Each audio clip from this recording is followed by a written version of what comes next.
Mogaka. Mimi michele hivi kama patko. Chukua nyama rudisha huko.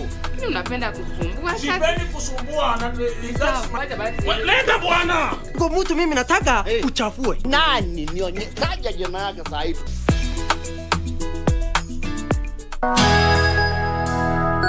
Finally, the wait is over. The Sundowner Sunset date is back. Saturday, 30th July 2022. The Grand Collabo, the gorgeous Catherine Donye and the wicked weekend man John Obongo Jr. together on one stage for the first time. Meanwhile, some country. Plus, Sir Elvis performing your favorite country hits live.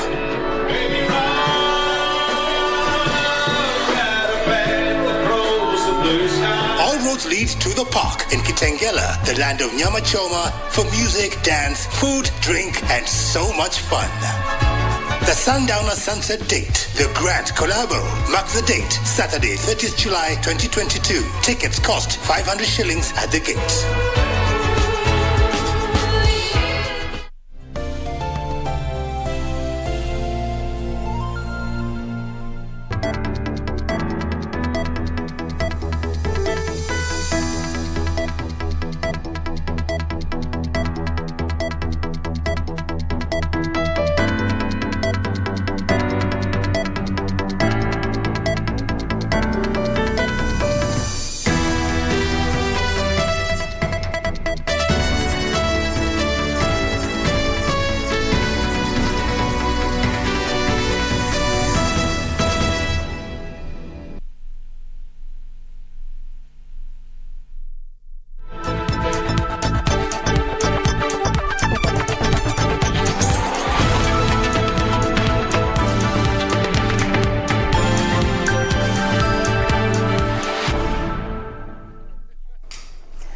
Good evening and welcome to today's Bulletin. Sunday Express begins right now, 24 days into the month of July, the year 2022. Of course, we are edging closer to the next general election. 10 years after serving as the head of state, President Uhuru Kenyatta and the First Lady Margaret Kenyatta today had a chance to be part and parcel of a Thanksgiving service that was hosted in their honor at State House, Nairobi. We got details about this, including the presidential debate fallout. Who is going to attend, who is not going to attend, what are the reasons? We'll be letting you in on the back and forth regarding this issue, also letting you in on the politics of the weekend contained in our comprehensive news bulletin that begins right now. But first, the top stories.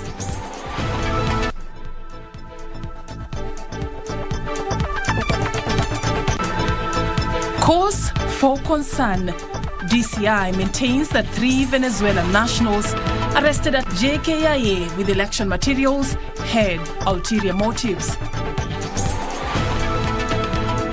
Thanksgiving. State House holds ceremony for President Uhuru Kenyatta as he approaches end of term.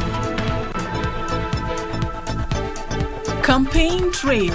Raila comes in Mount Kenya for the second day running as Judo woos voters in Kericho County.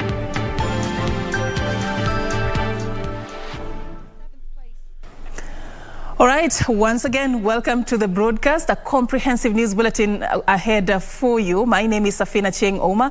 John Jacob Kure is not with us tonight, but I'll be doing this together with Anne Wangeshi, who is on the sign language interpretation. We are following up also a story for you concerning an accident that happened this evening at Tharaka Nithi County. We are just following up this. We'll be giving you details about the updates we are receiving in our newsroom as we continue with this particular broadcast. But first things first. Let's begin straight away. State House Kenya held a special Thanksgiving prayer and worship service for a successful 10-year tenure for the Excellencies President Uhuru Kenyatta and First Lady Margaret Kenyatta at State House Nairobi Gardens. The interfaith service was attended by State House Kenya staff from all state houses and state lodges across the country, led by Controller of State House Nithi and Chief of Staff in the Office of the First Lady Constance Gakonyo.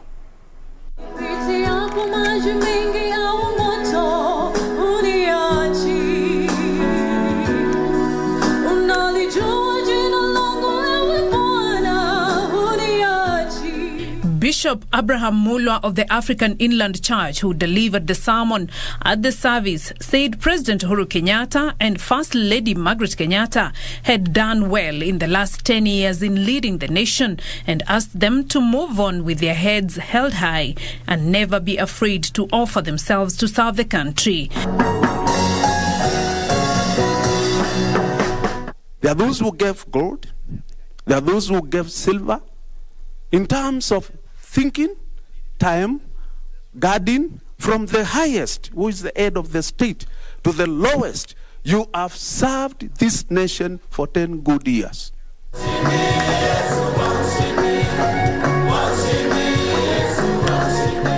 The service was attended by several senior government officials, among them the head of public service, Dr. Joseph Kinyua, Gender CS, Professor Margaret Kobia, and NMS Director General Mohamed Badi. The head of state, who is barred from defending the seat, having served a maximum of the constitutional 2 terms, is set to leave office after the general election, set to be held in the next 2 weeks, during which the Kenyan electorate will pick his successor. For 10 good years, you never went home. For 10 good years, you have been running up and down. For 10 good years, you have been planning and strategizing, even when it is so difficult, like the times of COVID. You have been planning on how our economy to improve.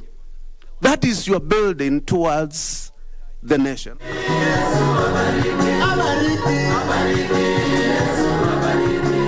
Beatrice Gatonyang-Etich, Sunday Express.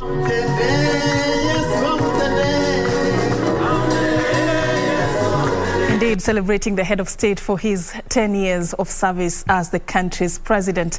Now, moving on to other matters, the Directorate of Criminal Investigations has issued a detailed statement on the circumstances that led to the arrest of 3 Venezuelan nationals and confiscation of electoral materials that were in their possession at the Jomo Kenyatta International Airport on Thursday last week.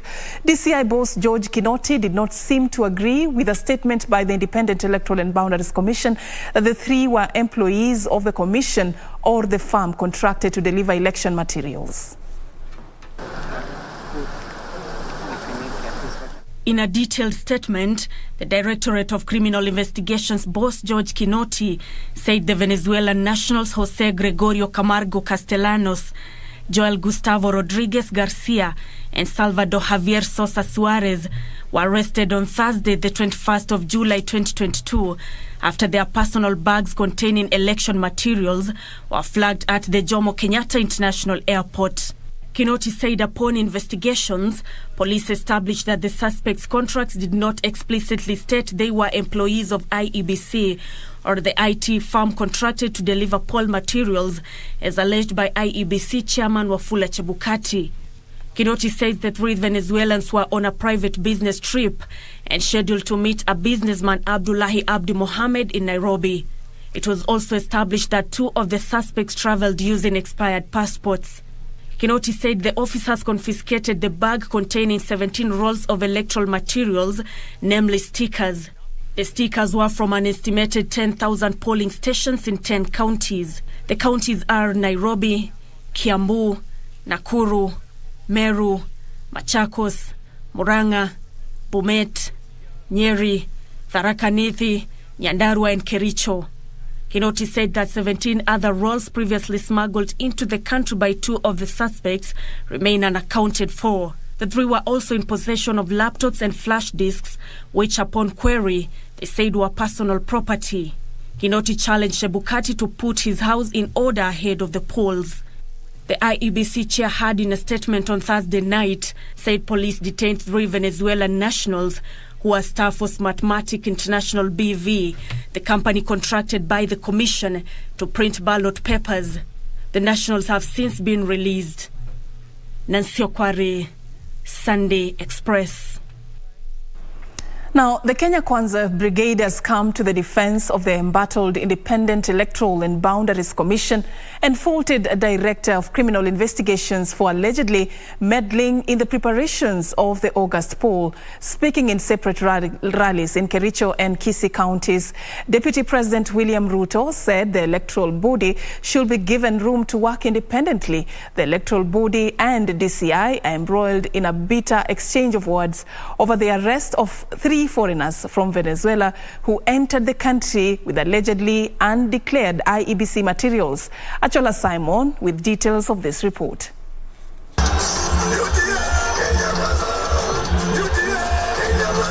As the country enters into the home stretch of one of the most intriguing presidential campaigns, Deputy President William Ruto, the Kenya Kwanza presidential candidate, retreated in his political home turf of Kericho County as he seeks to consolidate his support base ahead of the general polls.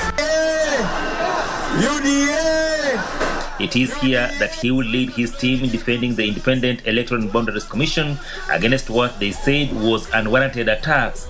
We are saying as Kenyans, we will have a peaceful election. Mimi nawauliza ndugu zangu, watu wa hapa Kericho na Wakenya wote, nawauliza tuwe na uchaguzi wa amani. Musikubali hawa watu watusukume ati kutokee mambo ya utata katika taifa letu. I want to tell the IG and I want to tell the DCI gentlemen, when the victory is done and confirmed, we shall also, in the defense of democracy in this country, we shall also institute an inquiry to public officers, public servants who have been used to try and undermine democracy in this country.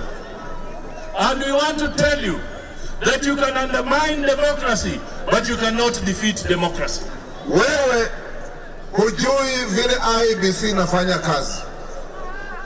Na wewe you have been displaying a lot of drama about arrests, possible prosecutions, nothing comes out of it. Wachana na watu wa IEBC, Bwana Kinoti. The DP insisting that unless stopped, the attacks are likely to compromise the integrity of the August general poll results. They should not bother IEBC. They should not waste time fighting Chebukati. We want the elections and we want free, fair and credible elections. We don't want interference of the state and the state project on these elections. The leaders also calling on the locals to not only vote for UDA, but also come out in large numbers to ensure their candidate achieve the 50+1 constitutional requirement. Na mimi naomba nyinyi, ile kitu imebaki hapa ni voter turnout. Vijana mlio na bodaboda, ukipata mama kwa barabara, unapeleka yeye apige kura na kumrudisha nyumbani. Tunakubaliana? Ukiona jirani hajafika kwa kituo cha kura, unaenda unamchukua, unamlete.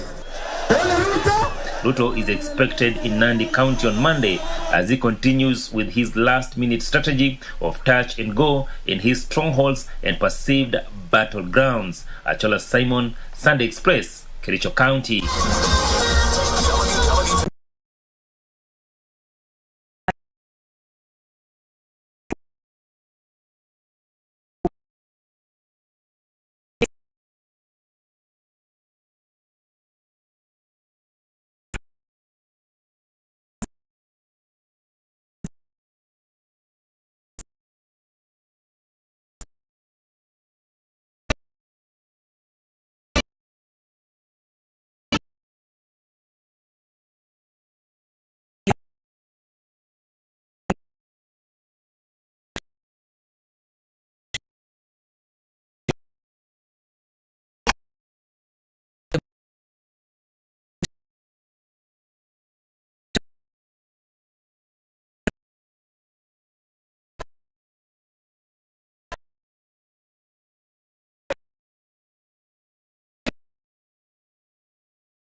na kuomba mapenzi ya Mungu yatendeke, kwa sababu uongozi hautoki kwa mtu.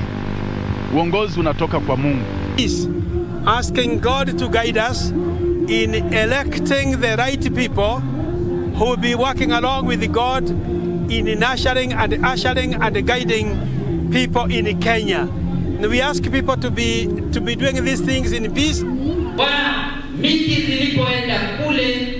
Still on politics, NAK Kenya Party has promised to ensure that the Azimio la Umoja wa Kenya Coalition Party garners more votes in Nakuru in next month's election.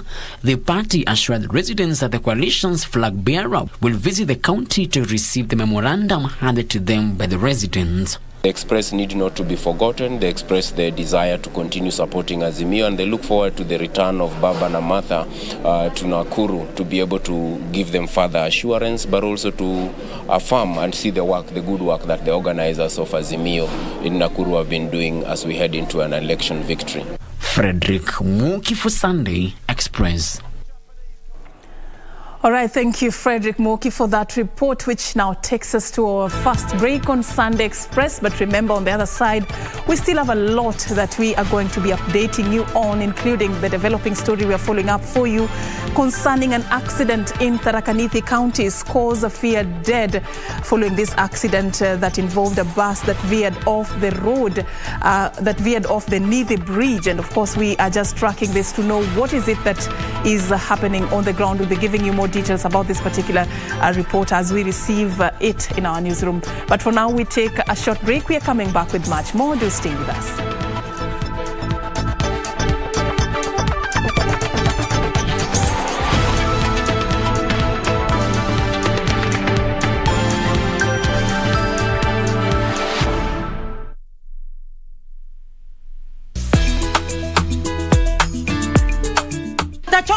Wewe na isitoshe utaosha hata vyombo. Mimi nioshe vyombo mimi? Hata unacheza. Mwanaume mzima mimi nioshe vyombo kwa sababu ya kukula chakula ya hoteli hii mimi. Wait. What? Mogaka. Kwa ofisi. Plani umepita. Tangu lini unawekea mimi michele hivi kama patko? Chukua nyama rudisha huko. Mimi unapenda kusumbua sasa. Sipendi kusumbua na leta bwana. Kwa mtu mimi nataka uchafue. Nani nionye taja jina yake sasa hivi.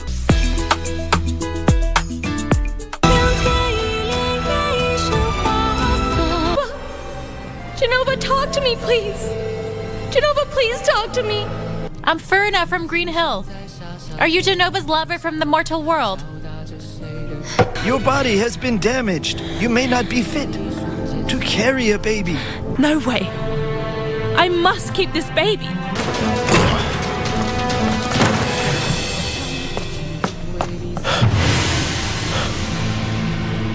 Echo.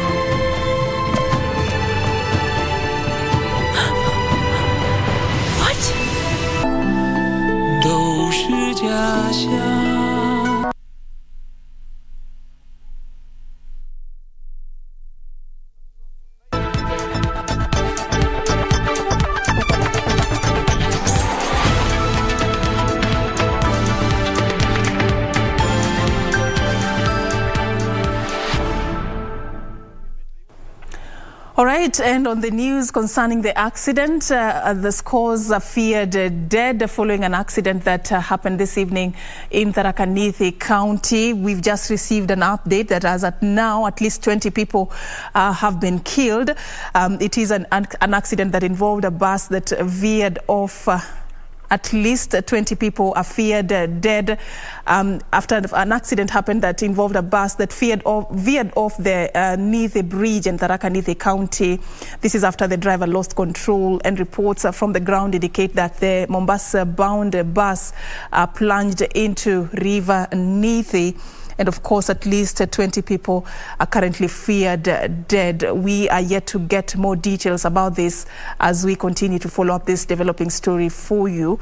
But it is just an accident that took place in Tharaka Nithi County. Really sad indeed. And we are going to be updating you as we receive more information. And now, away from that tragic turn of events, the global monkeypox outbreak has been declared a public health emergency of international concern by the World Health Organization. The viral infection, characterized by fever, rash and swollen lymph nodes, was reported in the UK and has been spreading rapidly since early May this year. Trevor Ngendo reports. The disease, known to be spread by rodents and other animals, had previously been established in parts of Central and West Africa for decades. But it was not known to spark large outbreaks beyond the continent or to spread widely among people until May, when authorities detected dozens of endemics in Europe, North America and elsewhere. Declaring monkeypox a public health emergency of international concern on Saturday, the World Health Organization Director General Dr. Tedros said he came to the decision after considering the 5 elements required on declaring whether an outbreak constitutes a public health emergency of international concern. We have an outbreak that has spread around the world rapidly through new modes of transmission, about which we understand too little, and which meets the criteria in the international health regulations.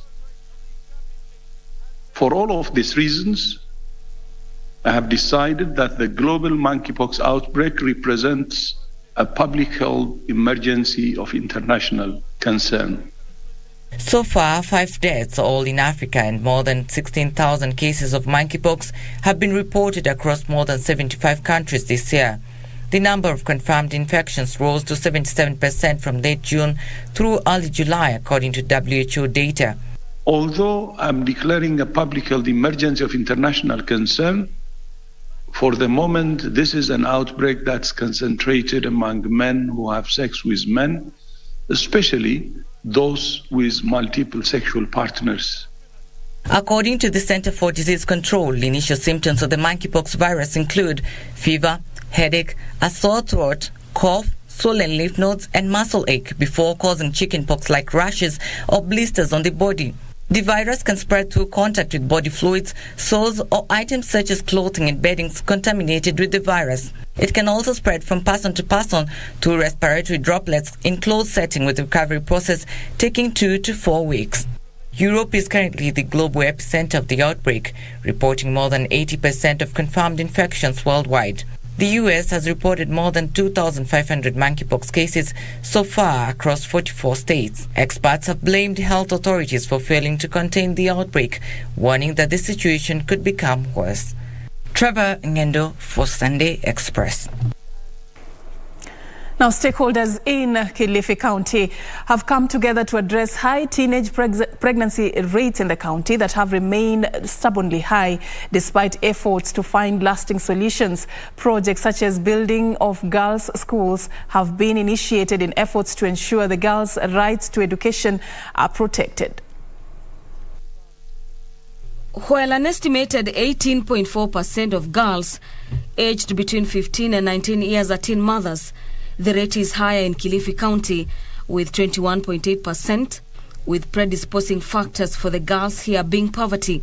Tutahakikisha hata wale wasichana wamezalia nyumbani, utakuwa na weni ambalo tunaweza kuweka wale wasichana wadogo, kwa sababu huwezi kumkatisha msichana kunyonya, yule mtoto kunyonya mpaka aendelee kwa miezi 6, na ukihesabu ile miezi ni kama mwaka, msichana atakosa masomo.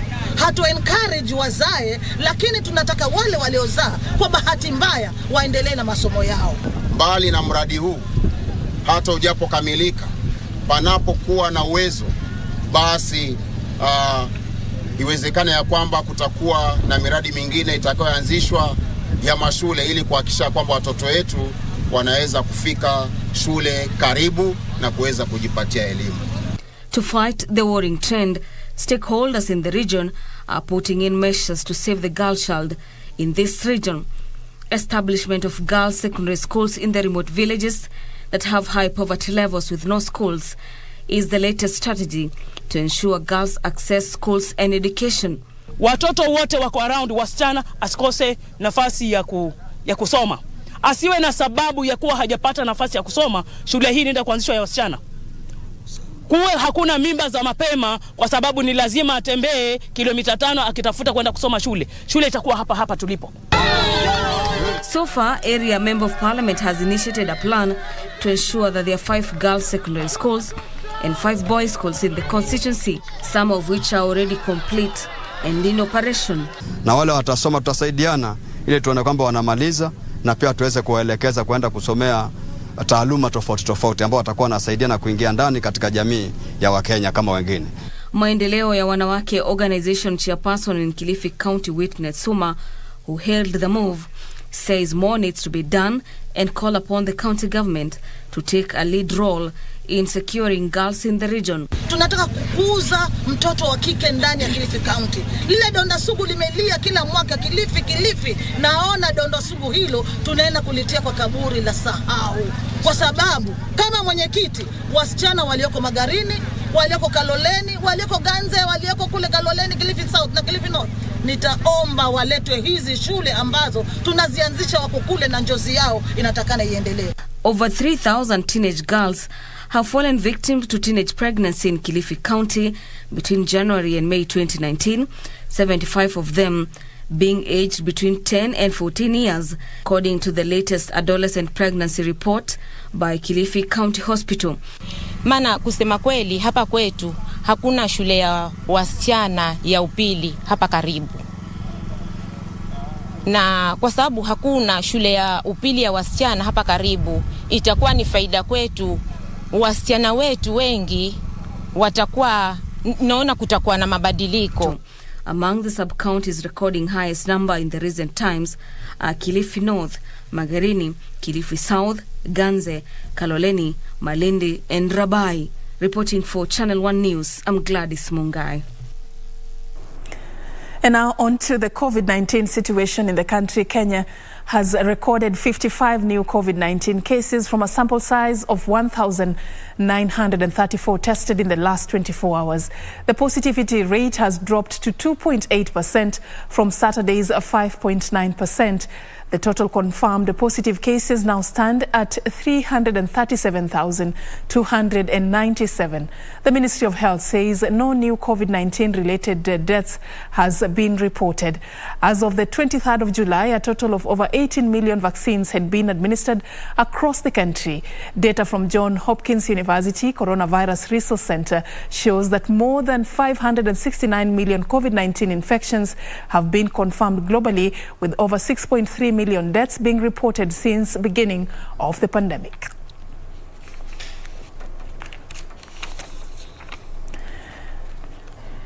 Right now, over 10,000 Teso Cultural Union delegates cutting across 4 countries, Ethiopia, Kenya, Uganda and Southern Sudan, have elected their new king, Papa Sunday Imolot. The community has been without a king for the last 6 months after the demise of His Highness Papa Osuban, who passed on earlier this year.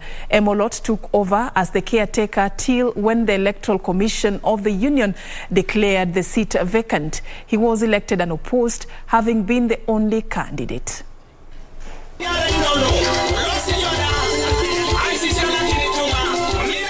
Dancing to the tune to welcome a new Teso king at Soroti Cultural Headquarters, Busia County. It is evident that pomp and color was at its peak during this auspicious occasion. The election of His Highness Yemormori Papa Teso, Section C, says if there is only one person duly nominated, the chairperson of council shall declare such a person duly elected as His Highness Yemormori Papa Teso. Following the death of His Highness Papa Osuban 6 months ago, the community was in the dark, but now they have some light. I am happy to hand over the only duly nominated candidate, Mr. Paul Sandemolot, to you, the chairperson, the Teso Cultural Union Council, for declaration as a Mormon Papa Teso. Papa Sunday Imoloto, the king-elect, could not hide his joy after the great honor. He promised to ensure the community lives harmoniously. But what we are saying, unity is paramount. When we are united, we shall stand strong. But when we are divided, we shall fall. So that's the message I've shared with all the delegates here, that we need to promote unity in order to develop our people.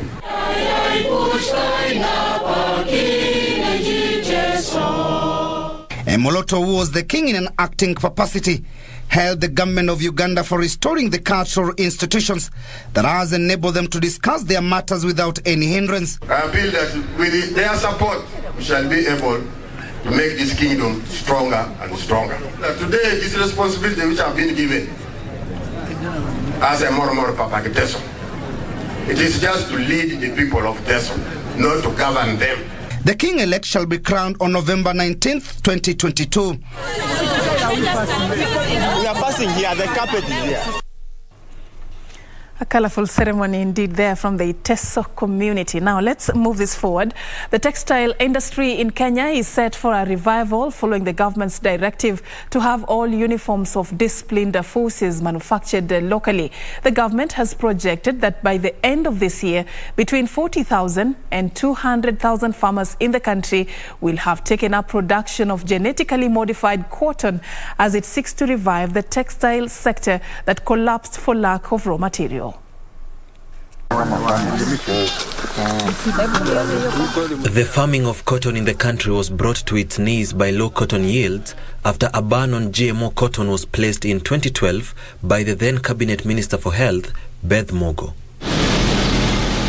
In a bid to turn around the industry, President Uhuru Kenyatta in 2018 issued a directive that gave farmers permission to cultivate the genetically modified crop, a move that saw textile industries witness a beehive of activity. Tungependa kusindikiza na shukrani zaidi kwa sababu serikali ya Kenya imeweza kutupatia grant mwaka jana ya farm inputs ambayo ni zile pesticides na fungicides, na pia tunaomba katika tunapoingia mwaka huu katika hali ya kujitarisha kulima pamba, ile msaada imefanyika mwaka jana ikapate kuendelea pia mwaka huu, kwa sababu kweli gharama ya ukulima ama the cost of production imekuwa juu. Vika Cloth Mills production manager Dominic Ngoge notes that President Uhuru Kenyatta's directive to have uniforms of disciplined forces manufactured locally gave the factory a new lease of life, with thousands of meters of garments that make uniforms for GSU, Kenya Police, military and other forces being manufactured there. And thanks to the government, because they have been very supportive in giving us government tenders. In the armed forces, we are getting tenders from there. And it is something that is quite good, because imports for the government facilities have been clamped down. While the debate on whether to ban the importation of second-hand clothes, commonly referred to as mitumba, continues, Ngogi says that is not the biggest threat to the textile industry. Second-hand clothing, we don't have any issues with them. What we have issues is local imported cheap products from China, from India that come, and maybe without having a duty fully paid. And they are giving us a big challenge in the sense that we, in the line of manufacturing, they may misrepresent what they bring in. While on tour at the factory, Rashid Hamisi, the chair of Kwale Pavi Cooperative Society, said most of their members who were growing cotton had leased their land to mining companies after the textile industry collapsed, but will now be looking to rejoin the trade. Lakini sasa kulingana na mwamko mpya ambao umekuja na mfumuko wa bei ambao umeongezeka, japo bado tunalia kwamba hiyo bei iko chini kwa gharama za kilimo iko juu. Edwin Austin for Sunday Express. Now, elsewhere across the counties, the county government of Kisii is blaming stalled agricultural projects to insecurity and heightened political tension in the region. Kisii County Executive Committee member for Agriculture, Esman Onsarigo, says officers from the county are unable to carry out their duties in the grassroots due to tension attributed to ongoing political campaigns. Details of this and more stories in our county news briefs. Kisii County government has faulted the electioneering season for the slow development in agricultural sector in the region.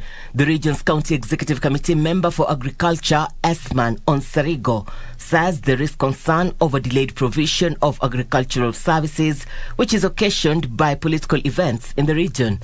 what we've been doing all these years, the production that is in the farms. This produce will not get to the market. This is why I have given this call to the government. A section of women and youth in Murang'a have benefited from posho meals courtesy of Turkish Development Agency and Ahadi Kenya Trust. Ahadi Kenya Director Stanley Kamau says the donation would help vulnerable families to eke a living and affordable sale of flour. I've also requested the groups here that if they find persons with disability, vulnerable and poor children and orphans, they should actually consider not charging them even a coin for their unga, and this will help the poor communities in the society. The government has issued 5,000 title deeds to a section of residents in Budalangi. Beneficiaries say the documents will enable them develop and utilize their ancestral lands. While issuing the title deeds, Defense Cabinet Secretary Eugene Wamalwa lauded President Uhuru Kenyatta for his deliberate efforts in ensuring Kenyans acquire title deeds compared to other regimes. Busia, nafikiri hapo mbeleni kabla ya hii serikali kulikuwa na over 100,000 title deeds, lakini tangu in the last 10 years ni almost 200,000. Leo hii katika Budalangi ni siku ya furaha sana, maana hizi vitu tunaziona Uhuru Kenyatta akipeana title deeds kwa mashamba zingine, lakini leo tumeona Budalangi pia sisi tunapewa title deeds za mashamba zetu. More than 128 schools in Kajiado County have received competence-based curriculum learning materials and agricultural programs donated by Nestle Kenya in collaboration with the Ministry of Education and the Ministry of Agriculture. The materials, developed in partnership with the Kenya Institute of Curriculum Development, are aimed at aiding practical agricultural training and encourage learners to adopt healthy lifestyles. When we start, there is a very clear set of objectives in terms of the number of schools that we will cover, the number of students that we will cover, how much information are we disseminating also and getting to the caregivers, the teachers that we impact. Learners being change agents, they will also be able to impact to the parents and the community about nutrition. And now, for its universality, music is viewed as a powerful tool to influence people's mindset and trigger desired results. Ahead of Kenya's August 2022 general election, choirs drawn from 5 state agencies have recorded songs with the message of peace, hope and unity at the Kenya Broadcasting Corporation studios in Nairobi. Take a look. The Broadcasting House, Nairobi. The headquarters of KBC. A beehive of activity. It is all about peace and unity before, during and after August 2022 general election. 5 choirs are here to record their message of hope. The Kenya Airports Authority Choir, the DCI Choir, Maritime Choir, Huduma Kenya Choir, and the National Hospital Insurance Fund Choir are all part of the peace initiative stewarded by legendary choir master Mwalimu Thomas Wasonga, who is the coordinator of public events at the Presidential Events Coordination Unit. We have a program here to promote peace during elections. So the program is Peaceful Elections. Mwalimu Wasonga is a household name, having begun his career more than 3 decades ago. A singer cum songwriter, Mwalimu Wasonga is best known for patriotic songs that were commonplace during the reign of President Moi. Tawala Kenya, Tawala, Tawala Kenya, Tawala, Rais Moi, Tawala Kenya, Tawala. Also in attendance was Richard Kadambi, the choir director of the DCI Choir. He was involved in the development of the East African Anthem. My contribution is actually the restructuring of the melody, the text of the anthem. That's my words, the harmony. The whole harmony, the way you see it, is what I did without the help of anybody. Though we had the technical team, but that was an individual contribution. The arrangement of the anthem, plus what the band is playing, what the military bands are playing, I arranged it. Nicholas Simodia, who is the NHIF manager for ethics and integrity, is the founder and director of the NHIF 1990 choir and has also contributed to the East African anthem. This was for about 5 years when we were searching for the song that would unite the entire community. His own compositions of patriotic songs have also been part and parcel of major state functions.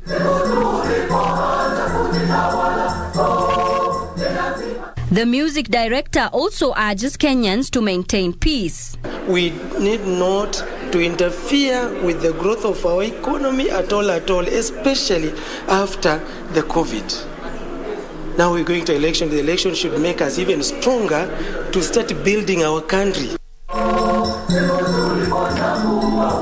Sentiments echoed by the choir members from the different choirs, as well as DCI Chair Mark Masai and the Huduma Choir Director Shem Nyabera. Amani ni nguzo, tundumishe amani kote, nguzo ya nchi yetu Kenya. So that is the song that we're singing to promote peace. We sat down and we came up with the songs, not only to fight crime out there, but also to tell people about the peaceful election through singing. I believe in one thing: amani idumu Kenya.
The park in Kitengela, the land of Nyama Choma, for music, dance, food, drink, and so much fun.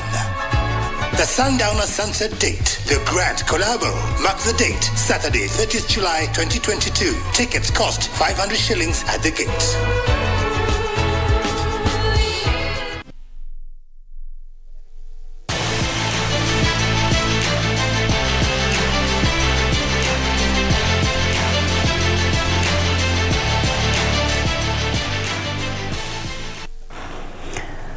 All right, welcome and thank you for staying with us. Now on to the sports. Emmanuel Kipkurui Korir won Kenya the second gold medal at the World Athletics Championships in Oregon, United States by winning the 800 meters final held this morning. Beatrice Chebet added a silver medal to Kenya's tally by finishing second in the women 5,000 meters final. Competing in the 800 meters final alongside compatriots Emmanuel Wanyonyi and Wycliffe Kinyamal early Sunday morning in Oregon, Emmanuel Korir stormed to the gold medal in his season's best time of 1 minute 43.71 seconds. I'm happy that we've achieved, now the Kenyans, I'm sure they're happy. Whenever they have, now we have another gold medal, and we appreciate. I thank everyone who has been there for us. The government, the cheering squad, and anyone, who really helped us to be in this point. He defeated Jamel Sajati of Algeria, who took silver, and Marco Arop of Canada, who settled for the bronze. Wanyonyi and Kinyamal finished 4th and 8th respectively. But the Olympic champion becomes the world champion, and what a second place for Sajati, the Algerian. Beatrice Chebet also clocked her season best time of 14 minutes 46.75 seconds on her way to the women 5,000 meter silver medal. The 5,000 meter title. Chebet takes the silver, and it's a bronze for Dawit Sayon. Nimeshukuru Mungu nimewin silver, na furaha yangu zaidi ni kuwin na world championship, not easy. So nimefurahi sana, hata sina cha kusema, ni kumshukuru Mungu tu. She finished second behind Gudaf Segai of Ethiopia, and who won gold, while another Ethiopian, Dawit Sewam, finished third for the bronze medal. Other Kenyans in the race, Margaret Chalimo and Gloria Kite, finished 4th and 10th respectively. That the Ethiopians could go for a clean sweep here. All right, and the medal hunt for Team Kenya continues, and you can catch the action live right here on KBC Channel 1. A lot lined up for tonight at 4 a.m. Kenyan time. Jacob Krop, Nicholas Kimeli Kipkorir, and Daniel Ibonyo Simiu will be taking part in the 5,000 men's race. And also at exactly 4:30 a.m., Mary Mora will be taking part in the 800-meter women race. But of course, that coming all the way from United States, and we'll be bringing that live for you right here on KBC Channel 1. And back home, Daniel Wahome will be burning the midnight oil with an in-depth studio analysis of the races and the World Athletic Championships in general. So keep it KBC Channel 1 all the way till the morning, and we can assure you that we remain to be your true sports partner. Now, let's continue with what we have lined up for you. The Kenya national hockey and boxing teams safely arrived in the United Kingdom today morning ahead of the Commonwealth Games set to begin on the 28th of this month in Birmingham. The Kenyan squads have been traveling in batches with some of the athletes who represented Kenya at the Oregon World Championships having already arrived. Kenya will be represented in various sporting disciplines, including boxing, hockey, athletics, judo, and 3-on-3 basketball, among others. At this year's Commonwealth Games, Team Kenya hopes to better their Gold Coast 2018 result, where they collected a total of 17 medals, 4 gold, 7 silver, and 6 bronze medals, finishing 14th overall.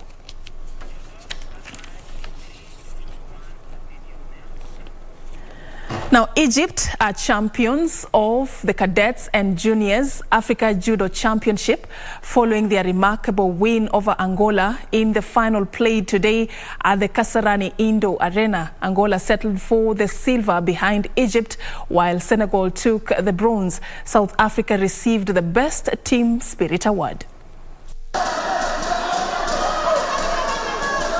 Egypt lifted the 2022 Juniors and Cadets Africa Judo Championship title after beating Angola and Senegal, who was second and third respectively. Kenya again lost massively to Cameroon, with only Commonwealth Games bound Grace None winning her match against Mefo Meuli in the 70 kgs and under category. The other 5 Kenyan players lost their respective matches to players from Cameroon. After winning the Cadets category on Friday, Egypt conquered the Juniors category, which began on Saturday, and defeated Angola 4-2 in the final late on Sunday afternoon to win gold. Senegal also matched expectations against a confident South African side, winning all their 4 matches to win bronze. The Juniors and Cadets Africa Judo Championship attracted more than 20 countries and was a first major judo event to be held on Kenyan soil. The competition was amazing and the organization of the competition was very good. The competition was hard for me. I won first gold medal and we got it. Egypt got the gold medal and it's an amazing feeling. We all team, we all love each other. This is how we win. We win by our spirit and by our friendship and love. It was also one of the many to come preparation events for Kenyan judo players, as Kenya Judo Federation hopes to build a very strong team that will fight for medals at the 2024 Olympic Games in Paris, France. Kama team Kenya tulipata silver 4, bronze 4. Na kwa mara ya kwanza kuperform kwa hii Africa Championship, hiyo ni kitu kubwa sana. But next time tuna aim higher na tunaamini ya kuwa with enough training tutatoboa. A total of 48 Kenyan judo players took part, with more than 6 Kenyan players winning medals in the 4-day Continental Championship.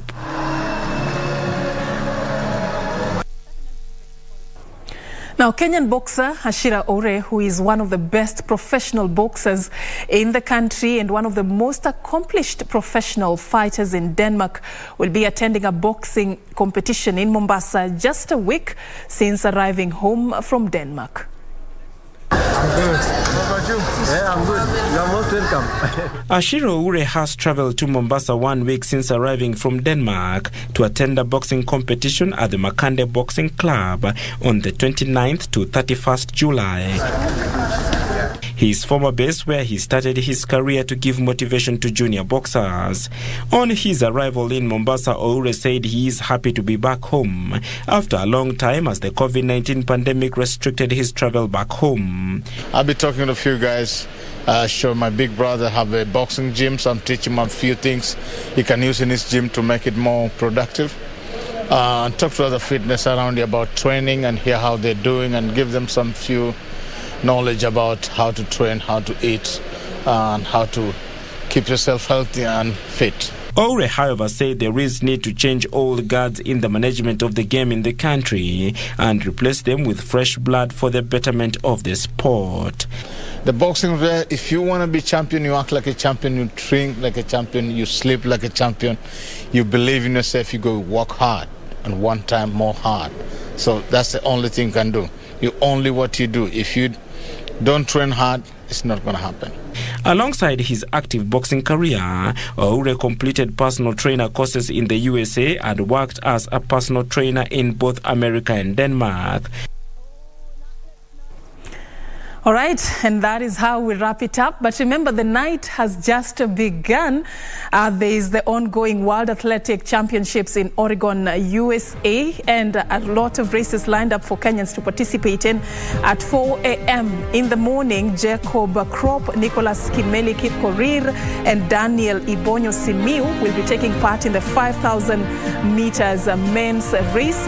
And of course, also at 4:30 a.m., Mary Mora will be participating in the 800-meter women race. But remember, we have an in-depth studio analysis of these races and more that is coming from United States of America. And Daniel Wahome will be burning the midnight oil for you for that, just to discuss more about this. So keep it KBC Channel 1 all the way till morning. But remember also a developing story concerning that accident in Tharaka Nithi County involving a Mombasa-bound bus that veered off Nithi Bridge and plunged into River Nithi, scores Safia dead. We are following up that report for you as well. So keep interacting with us on social media at KBC Channel 1 on our website www.kbc.co.ke for these updates and more. My name is Serfine Achieng Oma. Our sign language interpreter for the night has been Ann Wangeshi. Have a good night and God bless.